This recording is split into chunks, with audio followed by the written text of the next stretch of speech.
আবার আপনি সার্টিফিকেট কথা বলতেছেন এরা সাংবাদিক আর বহুত সাংবাদিক আছে, পুরো সাংবাদিকও আছে।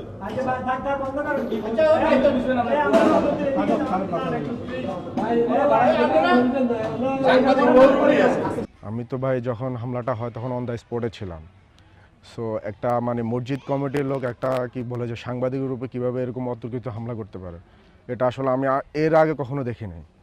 ঠিক আছে, আমি এখানে লোকাল পোলাপাইন, আমরা এখানে সবসময় দেখি। তাদেরকেও ইনফর্ম করছেন, সো ইনফর্ম করার পরে ওরা আপনাদের উপর হামলা করছে, জিনিসটা আসলে মানে এটা দুঃখজনক। এটা তো ওনাদের ডিপ সিক্রেট, এটা তো আমরা বলতে পারি না। সানশাইন আটা ময়দা সুজি, ভালোবাসায় তৈরি। যদি ওদের ডিপ সিক্রেট কিছু থেকে থাকে তাহলে তারা বলবে না। আসলে যখন মসজিদের টাকা গোনা হয় তখন স্পটে আমি ছিলাম, আমি একটা ভিডিও মেক করতেছি।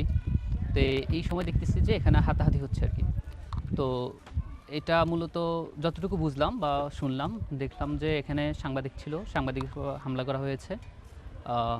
তাদের যুক্তি ছিল তাদের যে টাকা গোনার যে ভিডিও এটা করতে পারবে না, এটা করার জন্য অনুমতি লাগবে। এটা শোনার পরেও তারা হামলা করলো এবং গায়ে ধাক্কা দিল বা হচ্ছে যাই হাতাহাতি পর্যায়ে চলে গেল। বিষয়টা খুবই দুঃখজনক। আমরা যেটা বুঝি সাংবাদিকতা হচ্ছে একটা মুক্ত পেশা, এটা একটা স্বাধীন পেশা। বলা হয়ে থাকে আল্লাহ ছাড়া বাকি সবাইকে প্রশ্ন করার এখতিয়ার সাংবাদিকরা রাখেন, কিন্তু সে জায়গায় আমরা দেখলাম যে সামাজিক যে মোরালরা আছে তাদের হস্তক্ষেপের মাধ্যমে এই পেশাটা দিন দিন কলুষিত হচ্ছে। তারা এই পেশাটাকে সংকীর্ণ করার চেষ্টা করছে, যেটা খুবই দুঃখজনক।